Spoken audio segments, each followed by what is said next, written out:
Hi, ನಾನು Sandeep from tech in Kannada. ನಿಮಗೆಲ್ಲ ಗೊತ್ತಿರ್ಬೋದು, ರಿಯಲ್ಮಿ ಅವರು ಒಂದು ಹೊಸ ಫೋನನ್ನು ಲಾಂಚ್ ಮಾಡ್ತಾ ಇರುವಂಥದ್ದು ರಿಯಲ್ಮಿ 5S ಅಂತ. ಇದು ರಿಯಲ್ಮಿ 5 ಫೋನ್ ಏನಿತ್ತು ಅದರ ಒಂದು ಅಪ್ಗ್ರೇಡೆಡ್ ವರ್ಷನ್ ಆಯಿತಾ, ಕೆಲವು ಫೀಚರ್ಸ್ಗಳನ್ನು ಅಪ್ಗ್ರೇಡ್ ಮಾಡಿ ಒಂದು ಹೊಸ ಹೆಸರಿನಲ್ಲಿ ಈ ಒಂದು ಫೋನ ಲಾಂಚ್ ಮಾಡ್ತಾ ಇದ್ದಾರೆ.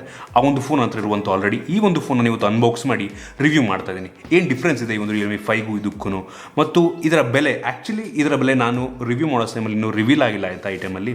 ಸೊ ನನಗನ್ಸೋ ಪ್ರಕಾರ ಸುಮಾರು 10,000 to 11,000ಕ್ಕೆ ಒಂದು ಫೋನ್ ಲಾಂಚ್ ಆಗ್ಬೋದು ಅಂತ ನನಗೆ ಅನ್ನಿಸ್ತಾ ಇರುವಂಥದ್ದು. ಗೊತ್ತಿಲ್ಲ, ನೀವು ಕಾಮೆಂಟಲ್ಲಿ ಡಿಸ್ಕ್ರಿಪ್ಷನ್ ಹಾಕಿರ್ತೀನಿ ನಾನು ಈ ಒಂದು ವಿಡಿಯೋವನ್ನು ಪಬ್ಲಿಷ್ ಮಾಡೋ ಸಮಯದಲ್ಲಿ. ಸೊ ಹೇಗಿದೆ ಒಂದು ಫೋನ್ ತಿಳ್ಕೊಳ್ಳೋಣ. ಅದಕ್ಕಿಂತ ಮುಂಚೆ ನೀವು ನಮ್ಮ tech in Kannada YouTube subscribe ಮಾಡ್ಕೊಂಡಿಲ್ಲ ಅಂತ ಅಂದರೆ ಇಲ್ಲೇ ಸಬ್ಸ್ಕ್ರೈಬ್ ಮಾಡ್ಕೊಳ್ಳಿ ಮತ್ತು ಬೆಲ್ ಐಕನ್ ಕೂಡ ಕ್ಲಿಕ್ ಮಾಡಿ. ಮತ್ತು ನಮ್ಮ ಇನ್ಸ್ಟಾಗ್ರಾಮ್, ಫೇಸ್ಬುಕ್ ಪೇಜ್ ಡಿಸ್ಕ್ರಿಪ್ಷನ್ ಇದೆ, ಫಾಲೋ ಮಾಡೋದಕ್ಕೆ. ಮೊದಲಾಗಿ ಈ ಒಂದು ಫೋನನ್ನು ಅನ್ಬಾಕ್ಸ್ ಮಾಡೋಣ. ನೋಡೋದಕ್ಕೆ ಸೇಮ್ ರಿಯಲ್ಮಿ 5 ರೀತಿಯೆಲ್ಲ ಕಾಣ್ತಾ ಇರುವಂಥದ್ದು. ಬಾಕ್ಸು ಸಹ ಅಷ್ಟೇ, ಒಂದು ಎಸ್ಸನ್ನು ಆ್ಯಡ್ ಮಾಡಿದ್ದಾರೆ ಅಷ್ಟೇ. ಸೊ ಈ ಒಂದು ಬಾಕ್ಸನ್ನು ಇದೀಗ ಓಪನ್ ಮಾಡುವ ಸಮಯ. ಒಂದೇ ಒಂದು ಸ್ಟಿಕ್ಕರ್ ಇದೆ, ಸಿಂಪಲ್ ಸ್ಟಿಕ್ಕರ್. ಆ್ಯಕ್ಚುಲಿ ಒಂದು ಬಾಕ್ಸ್ನ ಮೇಲೆ ಬೆಲೆ ಕೂಡ ಇಲ್ಲ ಆಯಿತಾ, ಬೆಲೆಯನ್ನು ಕೂಡ ಈ ಒಂದು ಬಾಕ್ಸ್ ಮೇಲೆ ಹಾಕಿಲ್ಲ. ನಮಗೆ review unit direct factory piece actually. So ಇದ್ರ ಮೇಲೆ ಬೆಲೆ ಕೂಡ ಇಲ್ಲ. ಸೊ ಓಪನ್ ಮಾಡ್ತಾ ಇದ್ದೀನಿ ಒಂದು ಬಾಕ್ಸನ್ನೀಗ. ನೋಡ್ತಾ ಇದ್ರೆ ಈ ರೀತಿ ಒಂದು ನಿಮಗೆ ನೋಡೋಕೆ ಸಿಗ್ತಾ ಇರುವಂಥದ್ದು. ನಿಮಗೆ ಇದ್ರ ಒಳಗಡೆ ಒಂದು ಸಣ್ಣ ಬಾಕ್ಸ್ ಇದೆ. ಇದರೊಳಗೆ ನಿಮಗೆ ಬ್ಯಾಕ್ ಕವರ್ ಸಿಗ್ತಾ ಇರುವಂಥದ್ದು. ಬ್ಯಾಕ್ ಕವರ್ನ ಒಳಗಡೆ ನಿಮಗೆ ಇಲ್ಲಿ ಯೂಸರ್ ಮ್ಯಾನ್ಯುವಲ್ ಮತ್ತು ಕ್ವಿಕ್ ಸ್ಟಾರ್ಟ್ ಗೈಡ್ ಇದೆ, ಅದಷ್ಟೇ ಇದರೊಳಗೆ. ನೆಕ್ಸ್ಟ್ ನಿಮಗೆ ಡೈರೆಕ್ಟಾಗಿ ಈ ಒಂದು ಫೋನ್ ಒಳಗೆ ಸಿಗ್ತಾ ಇದೆ. ಕೆಂಪು ಕಲರ್ನ ಫೋನ್ ಇದಾಗಿರುವಂಥದ್ದು ನೋಡ್ತಾ ಇದ್ದೀರಾ. ಇದನ್ನು ಪಕ್ಕಕ್ಕಿಟ್ಟು ಬೇರೆ ಏನಿಲ್ಲ ಅಂತ ಚೆಕ್ ಮಾಡೋದಕ್ಕೆ ಇಷ್ಟಪಡ್ತೀನಿ ನಾನು. ಈ ಒಂದು ಬಾಕ್ಸ್ ಒಳಗೆ ನಿಮಗೆ ನಾರ್ಮಲ್ 10 ವ್ಯಾಟ್ನ ಒಂದು ಚಾರ್ಜಿಂಗ್ ಅಡಾಪ್ಟರ್ ಸಿಗ್ತಾ ಇರುವಂಥದ್ದು ಗಮನಿಸ್ತಾ ಇದ್ದೀರಾ. ಇದರ ಜೊತೆಗೆ ನಿಮಗೆ ಒಂದು ಮೈಕ್ರೋ USB ಕೇಬಲ್ನ ಒಂದು ಡಾಟಾ ಕೇಬಲ್ ಸಿಗ್ತಾ ಇರುವಂಥ ಮೈಕ್ರೋ USB. ನನಗನ್ಸುತ್ತೆ USB Type-C ಹಿಡಿದ್ರೆ ಇನ್ನೂ ತುಂಬ ಸಖತ್ತಾಗಿರೋದು ಅಂತ ಹೇಳೋದಕ್ಕೆ ಇಷ್ಟಪಡ್ತೀನಿ. ಏನಕ್ಕೆ ಅಂತ ಅಂದರೆ ಇದೇ ಪ್ರೈಸಲ್ಲಿ ಬರುವಂಥ ಕೆಲವೊಂದು ಫೋನ್ಗಳು ಅಂದರೆ ರೆಡ್ಮಿ ನೋಟ್ 8 ಈ ಫೋನ್ಗಳೆಲ್ಲ USB Type-Cಯನ್ನು ಕೊಡ್ತಾ ಇದ್ದಾರೆ. ಸೊ ಇದು ಕೂಡ ಒಂದು USB Type-C ಫೋನ್ ಆಗಿದ್ರೆ ತುಂಬ ಚೆನ್ನಾಗಿರ್ತಿತ್ತು ನನ್ನ ಒಂದು ಅಭಿಪ್ರಾಯ. ಇನ್ನು ಡೈರೆಕ್ಟಾಗಿ ಒಂದು ಫೋನಿಗೆ ಬರೋಣ. ನೋಡ್ತಾ ಇದ್ದಾರೆ, ಒಂದು ಫೋನ್ ನಿಮಗೆ ಈ ರೀತಿ ನೋಡೋ ಸಿಗ್ತಾ ಇರುವಂಥದ್ದು. ಸೇಮ್ ಡಿಸೈನಲ್ಲಿ ಲಿಟ್ರಲಿ ಏನು ಡಿಫ್ರೆನ್ಸ್ ಇಲ್ಲ ಆಯಿತಾ. ಲಿಟ್ರಲಿ ಒಂದು ರಿಯಲ್ಮಿ 5ಗೂ ಇದಕ್ಕೂ ಏನೋ ಡಿಫ್ರೆನ್ಸ್ ಇಲ್ಲ. ಲುಕ್ ವೈಸು, ಡಿಸೈನ್ ವೈಸು ಪ್ರತಿಯೊಂದು ಸಹ ಸೇಮ್ ಇರುವಂಥದ್ದು. ಓನ್ಲಿ ಅಪ್ಗ್ರೇಡ್, ಒಂದೇ ಒಂದು ಅಪ್ಗ್ರೇಡ್ ಏನಪ್ಪ ಅಂತಂದರೆ ಇರುವಂಥ ಕ್ಯಾಮ್ರಾ. ಹೌದು, ಇದನ್ನು 48 MP ಕ್ಯಾಮ್ರಾ ನಿಮಗೆ ಸಿಗ್ತಾ ಇರುವಂಥದ್ದು ತುಂಬ ಒಳ್ಳೆಯ ವಿಷಯ ಅಂತ ಹೇಳಕ್ಕೆ ಇಷ್ಟಪಡ್ತೀನಿ. ಮೊದಲಾಗಿ ಒಂದು ಫೋನ ಡಿಸೈನ್ ಬಗ್ಗೆ ಮಾತನಾಡಬೇಕು ಅಂತ ಅಂದರೆ ಈ ಫೋನ್ಗೂ ಮತ್ತು ರಿಯಲ್ಮಿ 5 ಫೋನ್ಗೂ ಲಿಟ್ರಲಿ ಏನೋ ಡಿಫ್ರೆನ್ಸ್ ಇಲ್ಲ, ಜಸ್ಟ್ ಕಾಪಿ ಪೇಸ್ಟ್ ಅಷ್ಟೇ. ನಿಮಗೆ ಡಿಸೈನಲ್ಲಿ ನಿಮಗೆ ಸೇಮ್ ಅದೇ ರೀತಿ ವೆಯ್ಟ್ ಸ್ವಲ್ಪ ಜಾಸ್ತಿ ಇರುವಂಥದ್ದು. ಸುಮಾರು 200 ಗ್ರಾಮ್ ಇದೆ ಈ ಒಂದು ಫೋನ್. ಏನಕ್ಕೆ ಅಂದರೆ ಬ್ಯಾಟ್ರಿ ಸ್ವಲ್ಪ ದುಡ್ದಿರೋದ್ರಿಂದ. ನಿಮಗೆ ಈ ಒಂದು ಫೋನ್ನ ಬ್ಯಾಕಲ್ಲಿ ಸೇಮ್ ಅದೇ ರೀತಿ ಒಂದು ಗ್ರೇಡಿಯಂಟ್ ಲುಕ್ ಸಿಗ್ತಾ ಇರುವಂಥದ್ದು. ಒಂದು ಗ್ಲಾಸಿ ಫಿನಿಶ್ ರೀತಿ ನಿಮಗೆ ಕೊಂಡ್ರು ಸಹ ಇದು ಒಂದು ಪ್ಲಾಸ್ಟಿಕ್ ಬ್ಯಾಕ್ ಆಗಿರುವಂಥದ್ದು. ಇನ್ನೂ ಒಂದು ಫೋನ್ ಮುಂದಡೆ ಬಂತು ಅಂತ ಅಂದರೆ ಒಂದು ಟಿಯರ್ ಡ್ರಾಪ್ ನಾಚ್ ನಿಮಗೆ ಸಿಗ್ತಾ ಇರುವಂಥದ್ದು. ಬೆಸಲ್ ಸ್ವಲ್ಪ ಕೆಳಗಡೆ ಜಾಸ್ತಿ ಅಂತ ನನಗೆ ಫೀಲ್ ಆಗ್ತಿರುವಂಥದ್ದು. ಆಲ್ರೆಡಿ ಈ ಒಂದು ಫೋನ್ನ ಡಿಸ್ಪ್ಲೇ ಮೇಲೆ ನಿಮಗೆ ಸ್ಕ್ರೀನ್ ಗಾರ್ಡನ್ನು ಹಾಕಿದರೆ ಇದೊಂದು ತುಂಬ ಒಳ್ಳೆಯ ವಿಷಯ ಅಂತ ಹೇಳಕ್ಕೆ ಇಷ್ಟಪಡ್ತೀನಿ. ಓವರಾಲ್ ಡಿಸೈನ್ ನನಗೆ ಅನ್ಸದಂಗೆ ತುಂಬ ಚೆನ್ನಾಗಿದೆ. ಸೇಮ್ ರಿಯಲ್ಮಿ 5 ರೀತಿಯಲ್ಲೇ ಇರುವಂಥದ್ದು. ಇದ್ರ ಬಗ್ಗೆ ಏನು ಕಂಪ್ಲೀಟ್ ಇಲ್ಲ ನನಗೆ. ಇನ್ನೇ ಒಂದು ಫೋನ ಡಿಸ್ಪ್ಲೇ ಬಗ್ಗೆ ಮಾತಾಡಬೇಕು ಅಂತಂದರೆ ಒಂದು ಫೋನಲ್ಲಿ 6.5 ಇಂಚಿನ HD+ ರೆಸಲ್ಯೂಷನ್ನ ಹೊಂದಿರುವಂಥ IPS LCD ಡಿಸ್ಪ್ಲೇ ಇರುವಂಥದ್ದು. ಈ ಪ್ರೆಸೆನ್ಸಲ್ಲಿ Redmi Note 8 actually full HD resolution ನೀಡ್ತಾ ಇದ್ದಾರೆ. ಅದಕ್ಕೆ ಒಂದು ಪ್ಲಸ್ ಪಾಯಿಂಟ್ ಹೋಗುತ್ತೆ ಅಂತ ಹೇಳಕ್ಕೆ ಇಷ್ಟಪಡ್ತೀನಿ. ಫುಲ್ HD+ ಇದರಲ್ಲಿ ನೀಡಿದರೆ ತುಂಬ ಚೆನ್ನಾಗಿತ್ತು ಅಂತ ನನ್ನ ಒಂದು ಅಭಿಪ್ರಾಯ. ಇದು HD+ ಆಗಿದ್ದು ಸಹ ತುಂಬ ಒಳ್ಳೆ ಡಿಸ್ಪ್ಲೇದಾಗಿರುವಂಥದ್ದು, ಡಿಸ್ಪ್ಲೇ ಕ್ಲಾರಿಟಿ. ಸೊ ಡಿಸ್ಪ್ಲೇಲೂ ಸಹ ಆ ಒಂದು ರಿಯಲ್ಮಿ 5ಗೆ ಇದಕ್ಕೂ ಏನು ಅಂತ ಡಿಫ್ರೆನ್ಸ್ ಇಲ್ಲ. ಇನ್ನೂ ಒಂದು ಫೋನ್ ಏನಿದೆ, ಎರಡೆರಡು ವೇರಿಯಂಟಲ್ಲಿ ಲಾಂಚ್ ಆಗ್ತಿರುವಂಥದ್ದು. 4GB RAM ಮತ್ತು 64GB ಇಂಟರ್ನಲ್ ಮೆಮೊರಿ, ಮತ್ತು ಇನ್ನೊಂದು 4GB RAM ಮತ್ತು 128GB ಇಂಟರ್ನಲ್ ಮೆಮೊರಿ. ಇದು ಎರಡೇ ವೇರಿಯಂಟ್. ನಿಮಗೆ ಯಾವುದೇ ಒಂದು 3GB ವೇರಿಯಂಟ್ ಈ ಒಂದು ಫೋನಲ್ಲಿ ನಿಮಗೆ ಸಿಗೋದಿಲ್ಲ.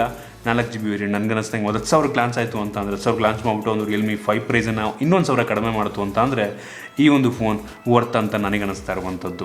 ಸೊ ಇನ್ನು ಈ ಒಂದು ಫೋನ್ದಿರುವಂಥ ಪ್ರೋಸೆಸರ್ ಬಗ್ಗೆ ಮಾತಾಡಬೇಕು ಅಂತಂದರೆ ಸೇಮ್ ಪ್ರೋಸೆಸರ್ ಸ್ನ್ಯಾಪ್ಡ್ರ್ಯಾಗನ್ 665 ಪ್ರೋಸೆಸರ್ ಇದರಲ್ಲಿರುವಂಥದ್ದು. ಇದು ಒಂದು ಮಿಡ್ ಎಂಡ್ ಪ್ರೋಸೆಸರು. ಸೇಮ್ ಪರ್ಫಾರ್ಮೆನ್ಸ್, ಇದಕ್ಕೂ ಏನು ಪರ್ಫಾರ್ಮೆನ್ಸಲ್ಲಿ ಏನೂ ಡಿಫ್ರೆನ್ಸ್ ಇಲ್ಲ. ಸೊ ಒಂದು ಪ್ರೋಸೆಸರ್ಗೆ ಏನು ಈ ಪ್ರೈಸ್ನಿಂದ ಆಲ್ಮೋಸ್ಟ್ ಪ್ರತಿಯೊಬ್ಬರು ಸಹ ಇದೇ ಪ್ರೋಸೆಸರ್ ನೀಡ್ತಾ ಇದ್ದಾರೆ. ಸೊ ಅದ್ರ ಬಗ್ಗೆ ಮಾತನಾಡೋ ಅವಶ್ಯಕತೆ ಇಲ್ಲ. ಒಂದು ಮೀಡಿಯಮ್ ಸೆಟ್ಟಿಂಗಲ್ಲಿ ಆಲ್ಮೋಸ್ಟ್ ಗೇಮ್ಗಳನ್ನು ನೀವು ಆಡ್ಕೊಬೋದು. ಇನ್ನೇ ಒಂದು ಫೋನ್ ಇರುವಂಥ ಕ್ಯಾಮ್ರಾ ಬಗ್ಗೆ ಮಾತಾಡಬೇಕು ಅಂತ ಅಂದರೆ ಮೇಜರ್ ಚೇಂಜ್ ಹೇಳಕ್ಕೆ ಇಷ್ಟಪಡ್ತೀನಿ. ಈ ಒಂದು ಫೋನ್ ಇರುವಂಥ ಕ್ಯಾಮ್ರಾನೇ ಮೇಯ್ನ್ ಚೇಂಜು. ಅದನ್ನು ಬಿಟ್ಟರೆ ನನ್ನ ಅನಿಸೋ ಪ್ರಕಾರ ಮೇಜರ್ ಚೇಂಜಸ್ ಏನೋ ಅಂಥದ್ದಿಲ್ಲ ಇದರಲ್ಲಿ.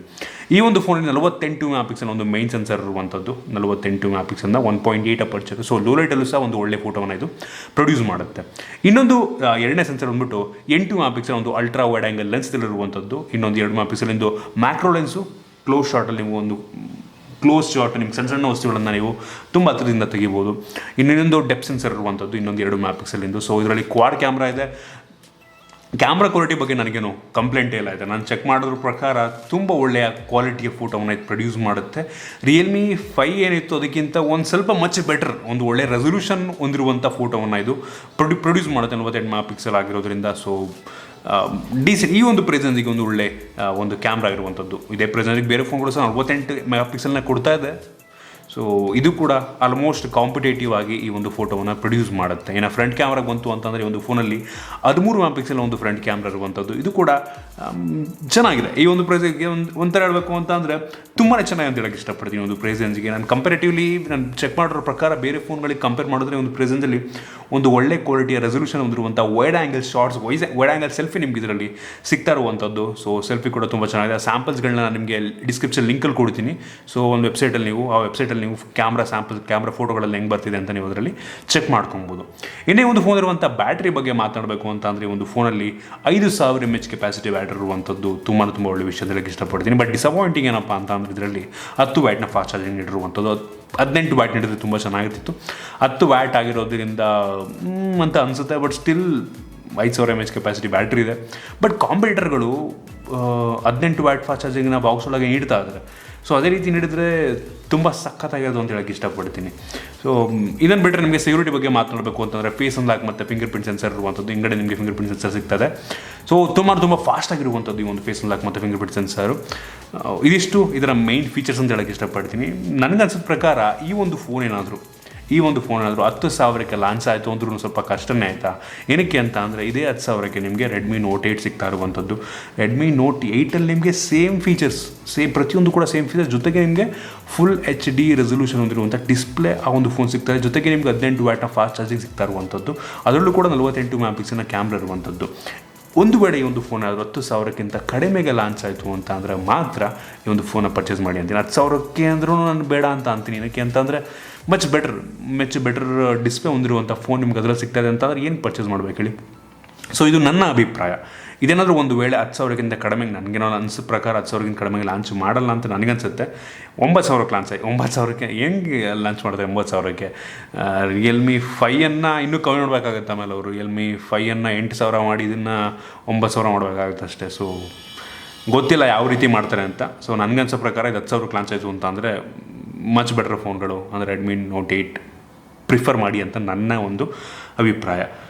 ಸೊ ಅದಷ್ಟೇ ಈ ಒಂದು ಫೋನ್ ರಿವ್ಯೂ. ನಿಮಗೆ ಇದು ನನ್ನ ಹಾನೆಸ್ಟ್ ರಿವ್ಯೂ ಆಯಿತಾ, ಸುಮ್ಮನೆ ಹೇಳ್ತಾಯಿಲ್ಲ ನಾನು. ಸೊ ನಿಮಗೆ ಈ ಒಂದು ರಿವ್ಯೂ ಇಷ್ಟ ಆಗಿದೆ ಅಂತ ಅನ್ಕೋತೀನಿ. ಇಷ್ಟ ದಯವಿಟ್ಟು ಲೈಕ್ ಮಾಡಿ, ಶೇರ್ ಮಾಡಿ. ಇದೇ ರೀತಿ ನಮ್ಮ ಬೇರೆ ವಿಡಿಯೋಗಳಿಗೆ ನಮ್ಮ tech in Kannada YouTube subscribe ಮಾಡ್ಕೊಂಡಿಲ್ಲ ಅಂತಂದರೆ ಈಗಲೇ ಸಬ್ಸ್ಕ್ರೈಬ್ ಮಾಡ್ಕೊಳ್ಳಿ ಮತ್ತು ಬೆಲ್ ಐಕನ್ ಕೂಡ ಕ್ಲಿಕ್ ಮಾಡಿ. ಮತ್ತು ನಮ್ಮ ಇನ್ಸ್ಟಾಗ್ರಾಮ್, ಫೇಸ್ಬುಕ್ ಡಿಸ್ಕ್ರಿಪ್ಷನ್ ಇದೆ, ಫಾಲೋ ಮಾಡ್ತೀನಿ.